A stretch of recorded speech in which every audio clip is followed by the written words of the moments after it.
Mwenyekiti wa muungano wa wafanyabiashara binafsi wa kuuza mafuta Joseph Karanja ameisihi serikali kuwahusisha wadau wote katika sekta ya mafuta wakati bei mpya ya mafuta zinapotangazwa.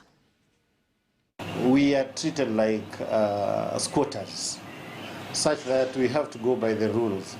Although you come with your own money, you have invested wherever you have invested. But when you come to buy or to acquire, to source for your products, then you're not guaranteed.